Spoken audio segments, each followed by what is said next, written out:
Recovered alcoholic, my name is Pat Rogan. And thanks to the 12 Steps of Alcoholics Anonymous outlined in this big book of Alcoholics Anonymous, which is the program of AA, I have recovered from a seemingly hopeless state of mind and body, and for that I'll be forever grateful.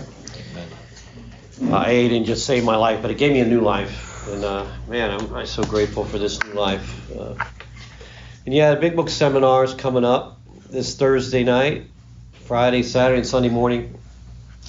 I'm particularly excited about this year. It's a new beginning for us. This year, Bob D will be doing it with me. He was here doing the steps if anybody was here.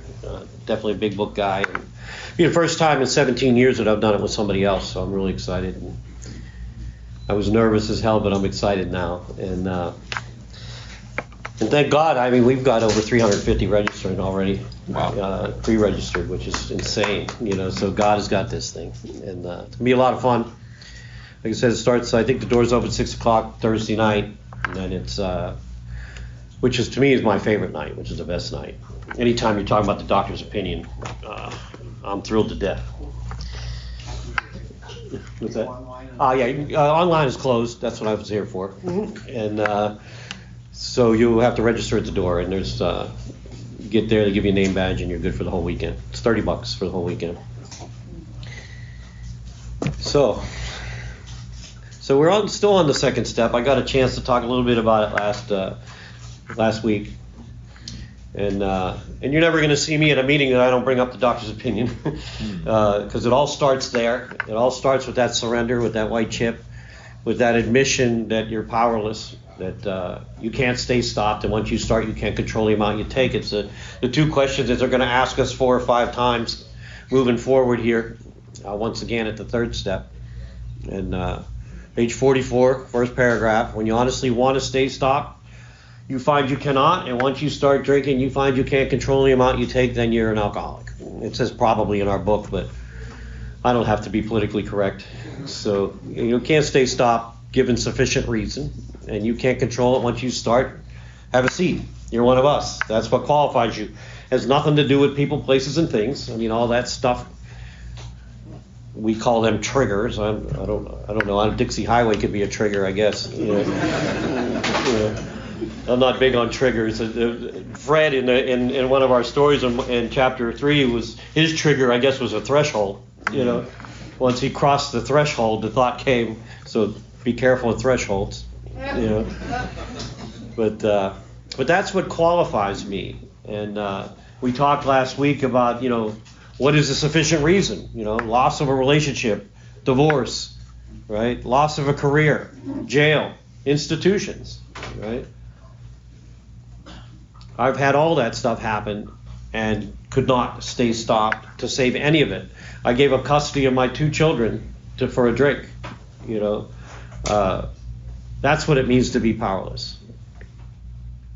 And there was no human power, no children, no wife, no judge that could get me to stop. I just could not stay stopped. I could not live with the way I felt sober. I don't do sober. I don't like sober. I don't like sober. I don't like the way I feel sober. The book describes, in Doctor's Opinion, describes my life in one paragraph. I am restless, irritable, and discontent, full of fear, anxiety. Eric Clapton calls it torment. Unless I can find the ease and comfort that comes at once by alcohol in any form. And then, boom, I'm off to the races. And I come out of that run, I am so sorry. Look, never again. I swear, I swore to a judge on my mother that I would never be in his courtroom again, that he would never see me again. And I was drunk before I got home that particular day. But the most I could ever put together was 3 days. I would promise on Sunday night, if I showed up at home, that I'm done. I'm done for good. This is it. Unpack. Unpack your bag. I mean it this time. And then Wednesday came. And I could white knuckle about 3 days. That's what it means to be powerless. And our book says this is repeated over and over and over again. 20 years. I had a 20-year run is what I had. I picked up at 16. I had a 20-year run. I don't know anything about controlled drinking. Don't talk to me about controlled drinking. You know, I don't know what it's like to drink like a normal person. You crackheads, there's no such thing. You know, you IV users, there's no normal IV users. You know, but I don't know what it's like. The line I crossed was my lips. You know, as soon as that alcohol crossed my lips, I was off to the races for 20 years. You know, that was the deal.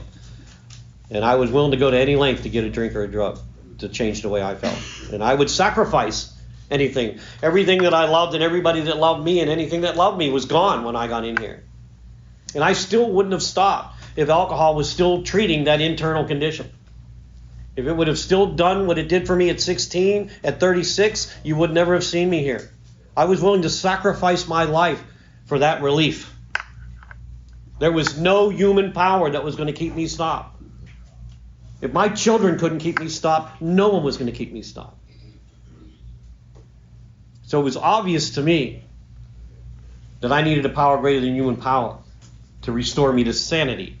And sanity, when we talk about sanity here, we're talking about the ability to see the truth before I pick up a drink, to be able to see what alcohol is going to do to me, not what it's just going to do for me. Because I completely, Bill Wilson in the documentary calls it this black curtain that comes down between me and the consequences, between me and the truth. That all I can see is what it's going to do for me. I completely block out what it's going to do to me. Matter of fact, I'll tell you I don't care what it's going to do to me. That's what I'll tell you. You know you're going to jail, I don't care. You know she's leaving, I don't care. You know they're taking your kids. Shit, just 3. I'm just going to have 3. Just one hit. Just one. Just a gram. Just give me a gram.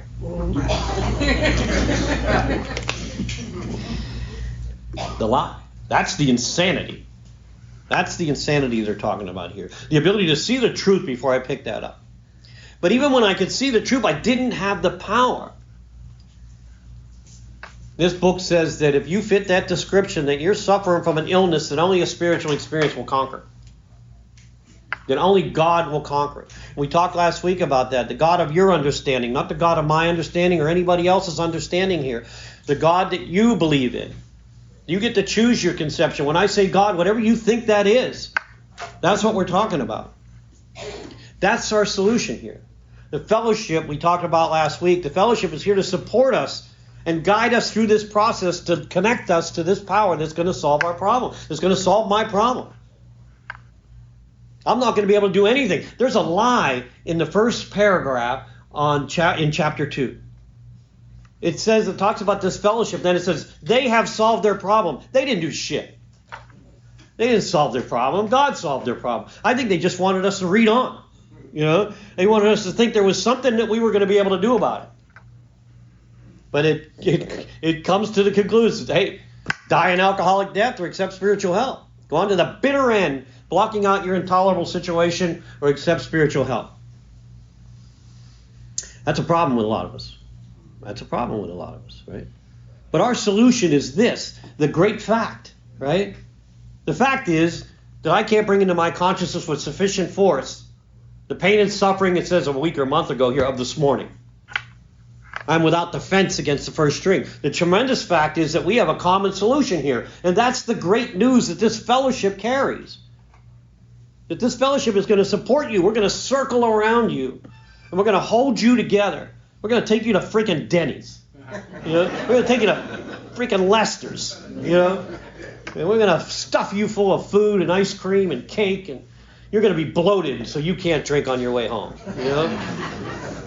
And what's the book say? We're going to lay this kit of spiritual tools at your feet. Drastic proposals, by the way. Stuff like self-examination. Stuff like confession. Stuff like restitution. You know, shit like that. Helping other people. You know, trust in God. That kind of stuff. You know? Drastic proposals, man. But the great fact is just this and nothing less, that we have had deep and effective spiritual experiences that have revolutionized our whole outlook and attitude on life. The central fact of my life today is that God has entered my heart and lives in a way which is indeed miraculous and commences to do for me what I can't do for myself, what I couldn't do for myself. What was that? I couldn't stay stopped. Couldn't stay stopped. And with my connection to this power, the obsession was lifted. I mean, nothing less than a wholesale miracle took place in my life. For me, it was in step 5. I've heard a few people say it happened in step 3. Most people, it happens as a result of living it in 10, 11, and 12. Some at 9, right? So we get these promises at step 9. You know, most of us, as a result of practicing new principles in our lives, spiritual principles in our lives, and helping other people, getting out of ourselves. You know, most of us have that type of an experience. I think, I can't remember who, maybe it was Tom R. that said it. You know, that and you hear it read differently, right? God has entered our hearts and lives, and we've heard people read it, God has entered our hearts and lives, right? I've heard it read different ways. Right? And I think if you asked Bill Wilson what it was, he would say yes. That's what it is. Yeah, whatever it is to you. Whatever it is to you. I have an opinion. I won't share it from the podium, but I have an opinion on which one it is. You want to hear it? You can ask me after. You know. Oh, sorry. Nice bottle of water, huh? So I got to do this. I got to go back. This changed my life. You know, the spiritual appendix in the back of the book. I got to read it. 567. If I can read. This was something that was added to the second printing of the first edition. This is something Hank Parkhurst wanted in this book from the very beginning. And Bill Wilson was so on fire with this spiritual experience that he had in Towns Hospital, that's all he could talk about. All he could talk about was this white light, clean wind blowing through a mountaintop experience that he had in Towns Hospital. And he said no. But then after the book gets published and starts traveling around the country and people start getting sober and they're not having this white light experience, maybe 10% of it, maybe 1 out of 10 is having 1%, 1 out of 10 is having this experience that Bill Wilson had. The other 9 are saying, what the hell am I doing wrong? And the AA,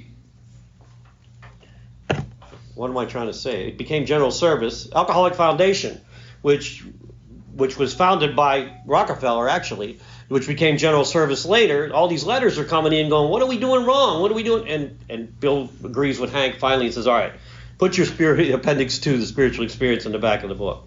So it says the term spiritual experience and spiritual awakening are used many times in this book, which upon careful reading shows that the personality change, sufficient to bring about recovery, change, from alcoholism has manifested itself in many different forms. You learn 2 things in the very first paragraph. That a spiritual experience is nothing more than a personality change sufficient to recover from alcoholism or drug addiction, right? Spiritual experience, spiritual awakening, nothing more than a personality change. That personality change can come in 2 forms: white light, quick experience, or over a period of time an awakening, right? So yes, it's true the first printing gave many readers the impression that these personality changes or religious experiences change must come in the nature of sudden, spectacular upheavals, change. Happily for everyone, this conclusion is erroneous. You see a little example of Bill's writing, right? He doesn't like to use the word change over and over again. Right? In the first few chapters, a number of sudden revolutionary changes are described. Though it was not our intention to create such an impression, many alcoholics have nevertheless concluded in order to recover, change, they must acquire an immediate and overwhelming God consciousness, change, followed at least by a vast change in feeling and outlook. Among our rapidly growing membership of thousands of alcoholics, such transformations, change, though frequent, are by no means the rule. Most of our experiences are what the psychologist William James calls the educational variety, because they develop slowly over a period of time. Quite often, friends of the newcomer are aware of the difference, change, long before he is himself. He finally realized he's undergone a profound alteration in his reaction to life, change, that such a change could hardly have been brought about by himself alone. What often takes place in a few months could seldom have been accomplished by years of self-discipline. With few exceptions, our members find they have tapped an unsuspected inner resource, which they presently identify with their own conception of power greater themselves. And people who are sponsoring other people see this. We don't see it in ourselves, but we see the change in them way before they see the change in them. People saw it in me way before I saw it. You know, and it's a shift in perception, right? great example. I was doing a big book study for like 10 years at this halfway house up in Pompano. And one of my guys comes up to me after the meeting, and he says, hey, Pat, he says, I got this new guy in the house last night. And a lot of these guys were court ordered. Not you guys, but a lot of those guys were court ordered, right? He says, I got a new guy in the house last night. He stole my food. And I said, that's awesome, you know? He says, no, listen. My food's on the middle shelf, right? We have 3 guys in there. He said, he came in. He took my food. I said, man, you're the best, you know? And so I guess he thought I wasn't hearing him. So if he said it louder and slower, you know? So I repeated, new guy stole my food. I said, dude, that's awesome. You know? And he leaves shaking his head, and I know he's saying, I got the wrong guy for a sponsor here. And I know he's shopping for another sponsor because I don't understand. Right? About 2 weeks later, he comes by, and he says, hey, Pat, we got a new guy in the house last night. I said, oh, that's cool. He says, yeah, I fed him. What was the difference? Perception. Perception. Same situation, same consequences. The only difference was he fed him. The guy didn't steal his food. And this is a disease of perception, and that's the shift that takes place here. I always like to think that probably half of you don't want to be here, you know, and that's okay. That's okay, because I'm only targeting a couple of guys anyway, you know. The 2 that just got here. Welcome. Welcome. Thank God you're here, because the rest of them probably don't give a shit. Half of you don't want to be here. And the other half are sitting here going, my God, I'm so blessed to be here. You know? This is such a great fellowship, right? And you're both sitting in the same place listening to the same person say the same thing. And the only difference is your perception. You know, you perceive it differently. Right? Most of us think this awareness of a power greater than ourselves is the essence of a spiritual experience, change. Our more religious members call it God consciousness, change. Most emphatically, we wish to say that any alcoholic capable of honestly facing his problems in the light of our experience can recover, change, provided he does not close his mind to all spiritual concepts. He can only be defeated by an attitude of intolerance or belligerent denial, not changing. That's the only thing that will defeat you here. Keep thinking the way you're thinking, and you'll always get what you always got. I mean, it's that cliche in AA, right? Keep doing what you did, you'll always get what you got. Keep thinking the way you're thinking, and you'll always end up in the same place, right? We find that we have no need to have difficulty with the spirituality of the program. Willingness, honesty, and open-mindedness are essentials of recovery. Maybe it's the who, not the how, right? But these are indispensable. There is a principle which is bar against all information, which is proof against all arguments, and which cannot fail to keep a man in everlasting ignorance. That principle is contempt prior to investigation. It says Herbert Spencer, we know now it was William Paley that wrote it. How many walked into these rooms and said, this is bullshit. This is not going to work for me. This is some kind of freaking cult. You know, this is silly. This is absolutely silly. I'm one of them. I was on the wall of shame back there, you know, looking at the back of the head for my next girlfriend, you know. I'll fix her. I'll find Mrs. Right here, you know, or Mrs. Right now, yeah. And then she shared, and I went, oh my God. It's like going to the dented can aisle, you know, looking for food. And I mean that with both ways, men and women. I don't mean to pick on the women. It was just...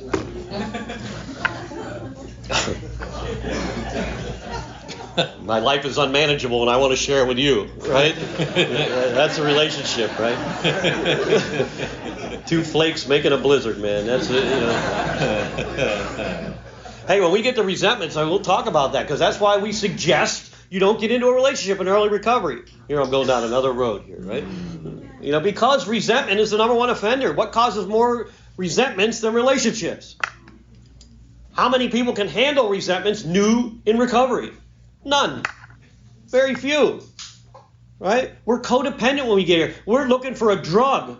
That's what we're looking for. We're looking to change the way we feel. And she will work. He will work. And then they don't like your shit on Facebook, you know.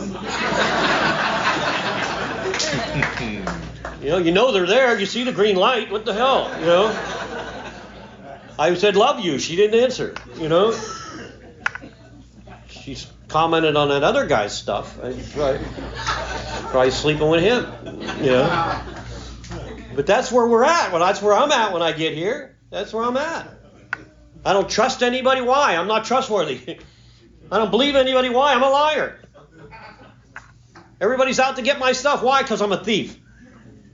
That's the punishment of the liar, the cheat, and the thief. Can't trust anybody. Where the hell was I? Perception. Something about change. Ideas, emotions, and attitudes that were once the guiding forces of these men and women, replaced by a whole new set of conceptions. That's my favorite definition of a spiritual experience. Carl Jung talking to Roland Hazard, you know. Thank you, Carl Jung. You know. Carl Jung, Roland Hazard goes to Zurich, Switzerland to see Sigmund Freud. If he sees Sigmund Freud, he's probably a cocaine addict, you know. He's probably in dream therapy or some shit, you know. But he goes and sees Carl Jung, and Carl Jung's a believer. Carl Jung ran into William James and had a spiritual experience with William James. Thank you. Because he doesn't see Sigmund Freud, because Sigmund Freud is not available, and he sees Carl Jung instead. And Carl Jung, over his death, says God is present, invoked or not. You know. And he guides Roland Hazard. He tells Roland, I've never been successful with an alcoholic of your type. This is one of the leading psychiatrists in the world, right? You got Sigmund Freud, Carl Jung, you got William James. You got these guys are top guys. And he tells Roland, you're hopeless. He tells us we're hopeless. Never been successful. But once in a while, here and there, I've seen these people have what are called spiritual experience. Vital, like blood pressure. You know, vital, like oxygen, vital spiritual experiences. Emotional upheavals, he called them. You know, ideas, emotions, and attitudes at once the guiding force of these men and women, replaced by a whole new set of concepts. And Roland seeks that. He finds Buckman, who's the head of the Oxford groups, founded the Oxford groups. Gets involved with the biggest Christian movement in the world at that time. Has an experience and stays sober. Thank you. Carries that message to Ebby. Ebby carries that message to Bill. Bill carries it to Bob, and here we are. You know? Without Carl Jung, we're not here. We're all doing dream therapy and cocaine.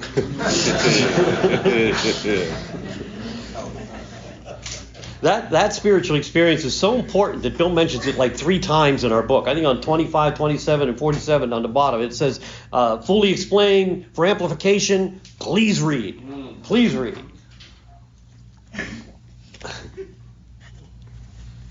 I think the book uses the word prejudice a lot in this book to mean old ideas, old perceptions of God, you know. And I think that chapter 4, We Agnostics, to me, was one of the finest pieces of spiritual literature ever written. And it was so generic. It was so generic, yet perfect for us, you know. But I think it was Father Ed Dowling that said to Bill Wilson, this was the spiritual heist of the century. You guys stole everything from the bigger book that an alcoholic would listen to and left the rest. You know, they took everything from the Bible that we would listen to and left the rest of it. You know, for us to investigate later if we wanted to. And he talks about this inability for me to let go of my old conception of God. You know, I had this God that was this God of justice. You know, a very angry God. And I don't know where I heard that. You know, I guess, I mean, I grew up Catholic. I grew up in a Catholic school, and I'm not blaming the Catholics. But what I heard was, if you jump through the hoop, you follow the rules here in this bigger book, then you will go to the gates of heaven and live forever. And if you don't, you're going to be burnt. You're going to the fire. You're going to live with this demon down in hell. And then we had this thing called purgatory. I think it was a halfway house. And if you weren't bad enough to burn and good enough to go to the gates, you went halfway.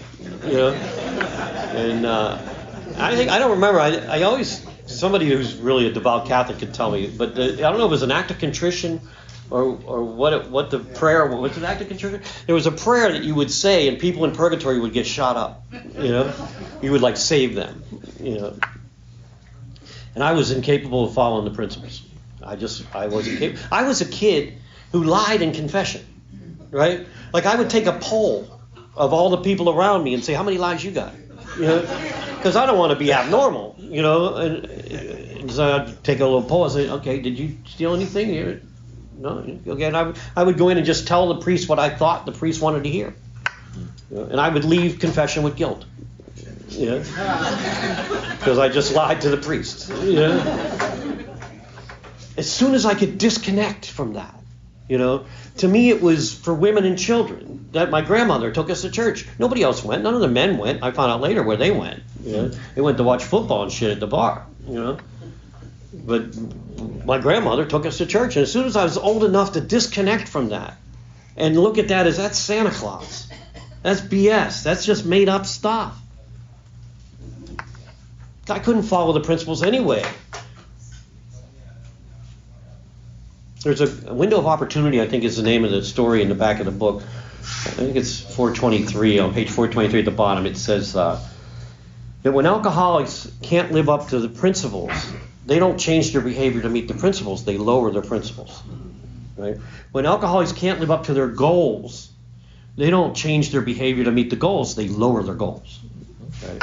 And that's what happened to me. I just kept lowering my principles and lowering my principles and lowering my goals.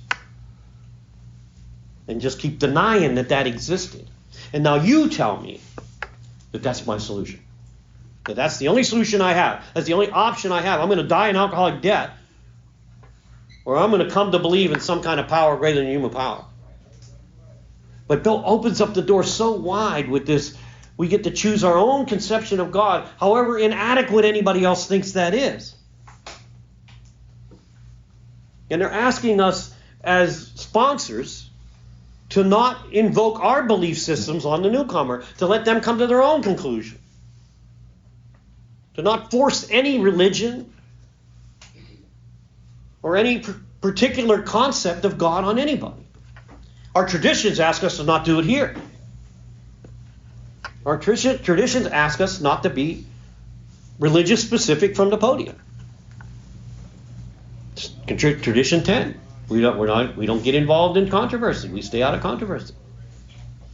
All that does is divide us. I'm that guy that posts nothing specific on Facebook.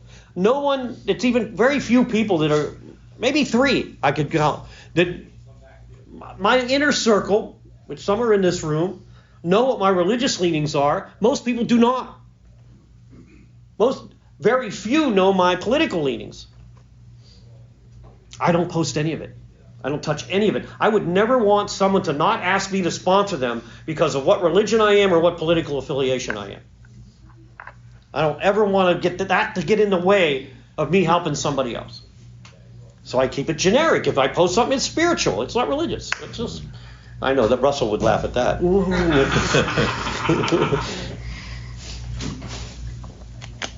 But I see a value in it. I see the value in it. It's different when you're one-on-one. And you know where somebody's at or not at. I'm here to help somebody recover from alcoholism. I'm not here to convert anybody. That's not my job. You get to seek your own conception. That's the beauty. But here's the thing. I love it when Bill says, even with that, that we get to choose our own conception of God. What's Bill call it? This perverse streak comes up our backs and says, it's all bullshit. It's all bullshit. Then he goes on to say, yeah, but you believe in all kind of stuff you can't see. You believe in electricity, you can't see it. You use light switches without seeing it. Use a light. Nobody knew what made electricity go through a wire before they used the light switch. Somebody just said, use the light switch. The light will come on. You hold on a second. How's that work? Nobody ever said that. Bill talks about a steel girder, right? A massive electron. Nobody ever asked, is that true? Show me, right? We got this table here. It's solid, right? It's solid. This is wood. It's solid. That's solid. Everybody here is kind of solid. This is air, right? And then these guys, freaking Hans and Zachary, they come up with this freaking microscope. And they say, no, you know what? There's molecules making up all this stuff. Everything. This here is made of molecules. This is made of molecules. You're all made of molecules. All these little particles are space between them. They're whirling around. And you go, okay. You say so. Okay. A little while later, get a more powerful microscope and say, you know what? There's not just molecules. These things are made up of atoms. There's a bunch of atoms whirling around that are making up these molecules that are making up this table and this floor and you and everything that we see. Okay. A little while later, get a little more powerful microscope. Wait a minute. There's these other protons and neutrons and electrons and negatively charged and positively charged and neutrally charged, and they're all whirling around and they're making these atoms, and these atoms are making these molecules. And oh shit, okay. Yeah. Get it. I get it. And they're everywhere. They're everywhere. We don't even argue. They kicked Pluto out of the Planet Club. Right? How does that happen? How do they say, okay, Pluto's not a planet anymore? Nobody argued. Okay, Pluto's gone. You know, I think they let him back in, right? I think is a dwarf planet. Are you allowed to say dwarf? It's a little planet. I think he's back in. But we don't argue about none of that. We just take their word for it. But when somebody says there's this unseen power that's going to save your life, wait a minute. Hold on a second. Prove it to me. You don't have proof for everything you use. But yet, when it comes to saving my life, I love it. Charlie used to always say, die an alcoholic death or accept spiritual help. Let me think about it. You know, let me get back to you. Only an alcoholic and addict would have to get back to you on that. Right? A normie would say, sure, I'll give me the spiritual help. Yeah.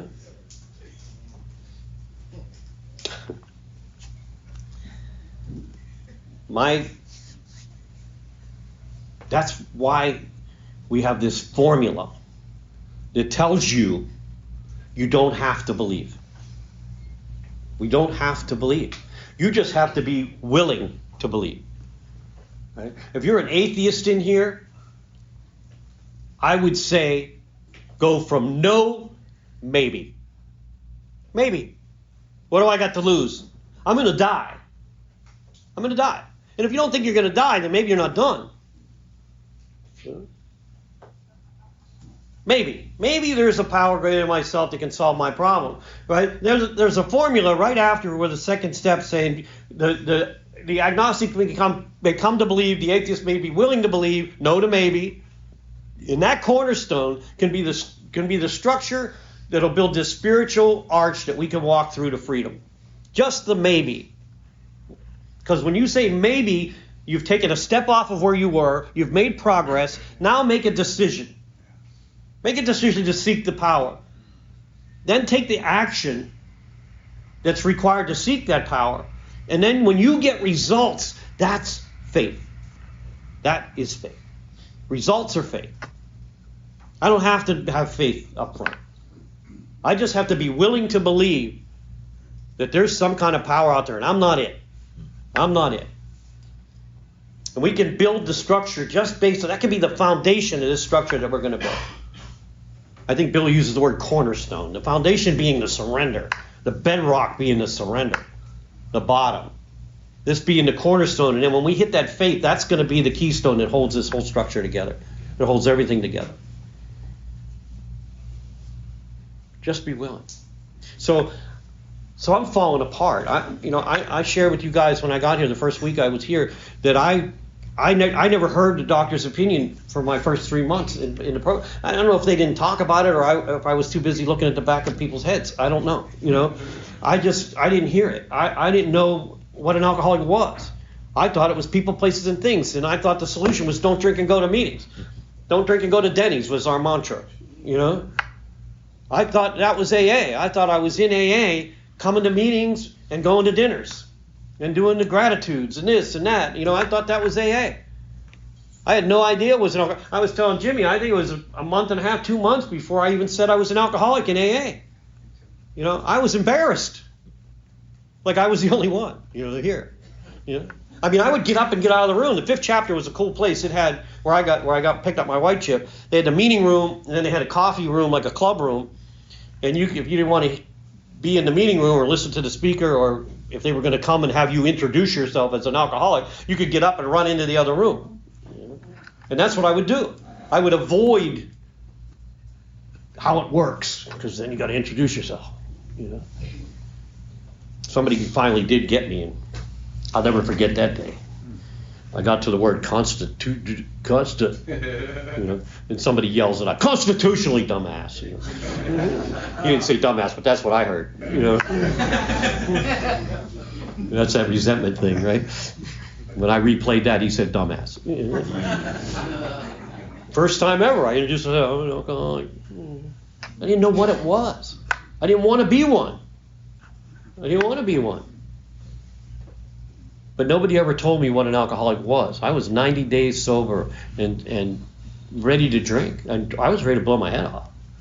That's a tough place to be. And I'm sure there's people in this room that have been there, where I come from a hotel room where I can't stop drinking, but I can't stand the way I feel for one more second, and I want out. And then 90 days clean, I come into AA, and I can't stand the way I feel for one more second, and I can't drink. What's the difference? I can't stop drinking. I can't drink. The feeling's the same. I'm desperate. I need to do something about what's going on internally. And I left that 10 p.m. meeting after picking up a 90-day red chip, told the whole meeting off, told what a bunch of assholes you were. There's some kind of cult. This goofball who has a life beyond his wildest dreams doesn't even know where he is. He's in AA, he's in AA. You don't even have a car or a girlfriend, I told you, It's life beyond your wildest dreams. I had no idea where he was coming from. I'm living from the outside in. He's living from the inside out. That's a different deal. He's talking about here. I'm talking about out here. I need my house. I need my car. I need my kids. I need my wife. That'll make me happy. He had none of that, and he was happy. Idiot. I left there, and if Brian H. doesn't come up to me and say, there's a program here, and I go, yeah, I've been coming for 3 years. No, there's a program here. It's called this. He's holding a book.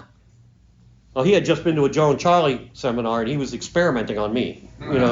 He had just marked his book at a Joe and Charlie Big Book seminar. I'm going to see if that shit worked on me. And he read the doctor's opinion to me. I was 90 days sober and found out what an alcoholic was. Didn't know. What did we think? How many people thought it was a park bench guy? Doesn't have a job, doesn't have a house, doesn't have a family. It's that guy. It's the guy begging for money on the street. It's not me. I still have my job. It's not me. Look at me. I got nice clothes on and shit. Driving a pretty nice truck. A few dings.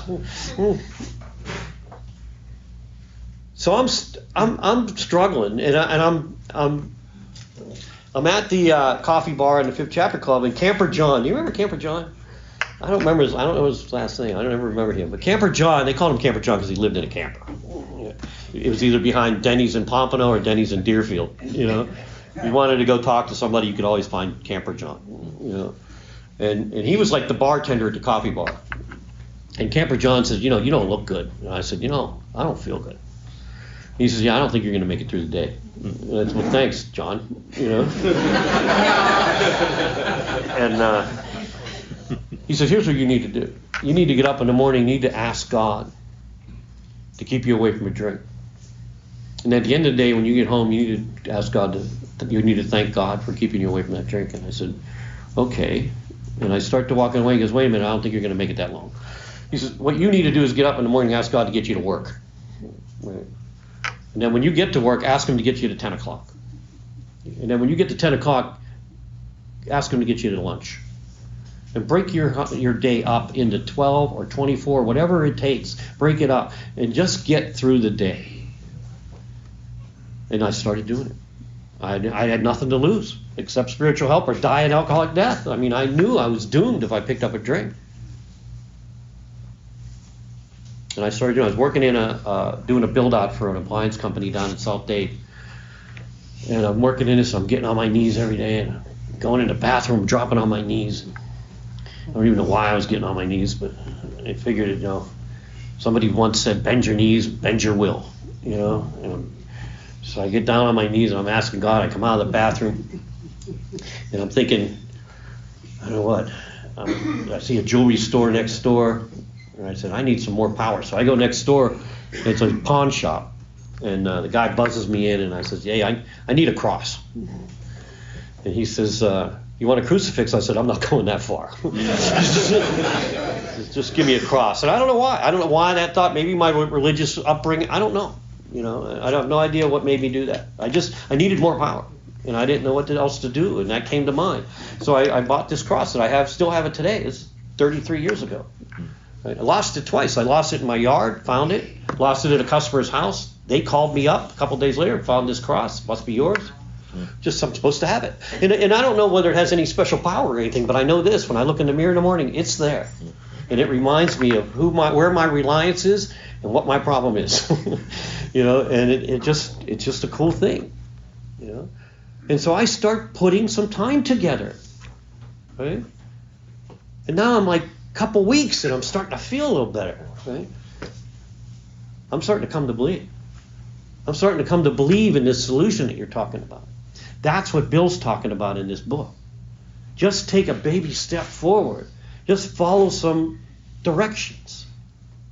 And you'll get results. And I'm starting to have faith in what John told me. I'm starting to have faith that, you know what, maybe God can save my ass. I don't know what that is. I prayed to the God of my misunderstanding for probably 5 years.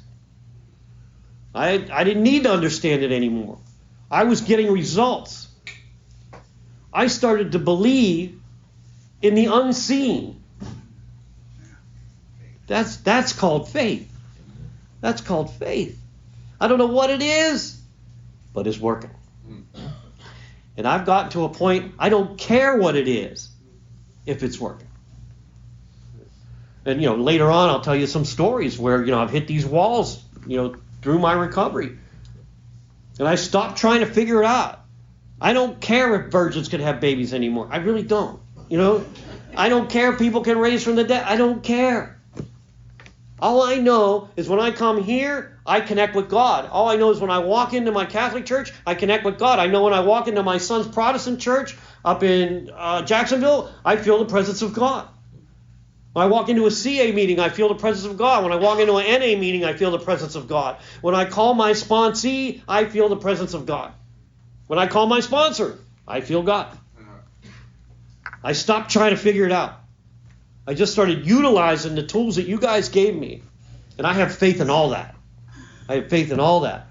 All three sides of that triangle. All three. I can go to any side of that triangle and find God. The recovery side, the fellowship side, or the service side, doesn't matter.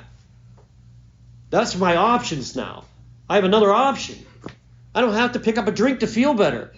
I can pick up the phone. I can pick up my keys.